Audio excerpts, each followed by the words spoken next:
Can you properly identify the first print of The Legend of Zelda for NES? As always, before we get started, make sure to hit the like button down below to increase your chance of having a first print.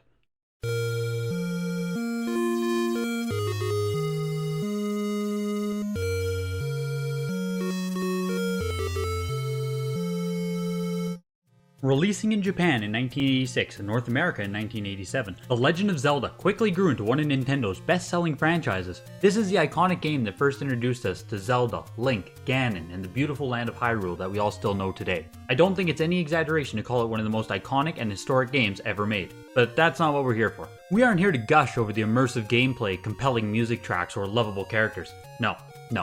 We're here to discuss minute differences on the box, manual, and cartridge that only a few people actually care about. As you can imagine, with how large Zelda has become as a franchise, it's unsurprising that the original release on the NES has become quite the collector's item. And as it so goes, the first print of that release is the one that's starting to command quite the premium. But what I want to do in this video is teach you how to properly identify the first print of The Legend of Zelda on NES. We're going to do this by comparing and contrasting versus the second print, which is actually super similar to the first print. We're going to look at the differences in the box, the manual, and the cartridge, so you can identify these if you're ever out in the wild hunting or even in your personal collection right now. The differences between first and second print are quite minute, so make sure you're paying attention. I'm going to begin by putting the first print box next to the second print box, so you can observe them both next to each other. As you can probably tell, they're extremely similar. Unless you actually know what you're already looking for, I don't expect you to be able to pick out the difference on the two boxes. So now looking on the front of the first print, you can see here down by the seal of quality, it says Nintendo Entertainment System, and after that it says TM.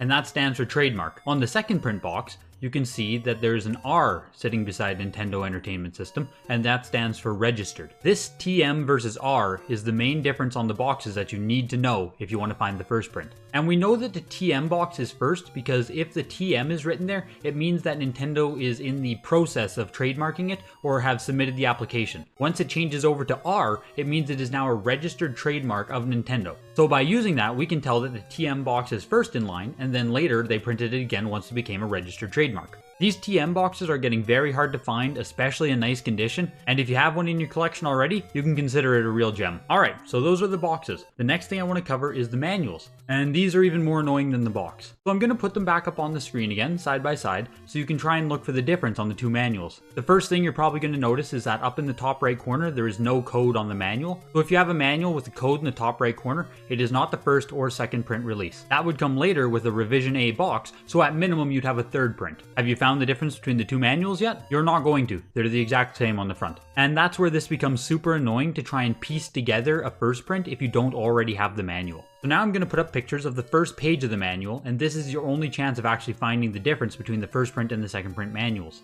On the first page of the first print manual, you can see that it says, "Thank you for selecting the Nintendo Registered Entertainment System trademark." And that's because the word Nintendo is already a registered trademark, while the phrase Nintendo Entertainment System is still in the process of becoming a registered trademark. If you look at the second print manual, you can see that it says, "Thank you for selecting the Nintendo," blank space there, "Entertainment System registered," because now Nintendo Entertainment System is the fully registered trademark of Nintendo. And this is what makes collecting the manual so difficult. Anywhere where you see one being sold, you're going to get pictures of the front and the back of the manual. But from the front and the back, you can't differentiate the first from the second print. Finding the first print manuals is even harder than the box because of this. In most instances, if you don't already have the manual included with your complete in box, it's going to be incredibly difficult to track one down. I'm trying to track one down right now. It's awful. And that leads us to the last thing we're going to look at, which is the cartridge, which is thankfully extremely easy to identify first versus second print. The 5-screw cartridge is the only one that was actually inside of the first print box. The second print box actually had a 3-screw cartridge inside. If you're not familiar with what 5-screw cartridge means, it just means that it's flat across the top, and on the back of the cartridge it is held together with 5 screws. So you're probably quite familiar with the 5-screw Legend of Zelda cartridge. It itself is not actually that rare, which makes sense. As you go from box manual to cartridge, the boxes and manuals were thrown out, the cartridge was generally kept. So the cartridge itself is not that rare. However, it does carry a significant condition premium as, like I said, most first print boxes and manuals were thrown out, so most cartridges were just handled, played, and treated as a normal game. game. The gold finish on the cartridge is extremely prone to scratching and flaking, so it's very common to have the gold cartridge with portions of black showing through or hairline scratches all over it. So even though the cartridge itself isn't rare, it's quite rare to find one in superb condition. Mint condition cartridges can command quite the premium. I'm sure a lot of people will find that they randomly have a 5-screw cartridge in your collection, and congratulations, it's a pretty cool item.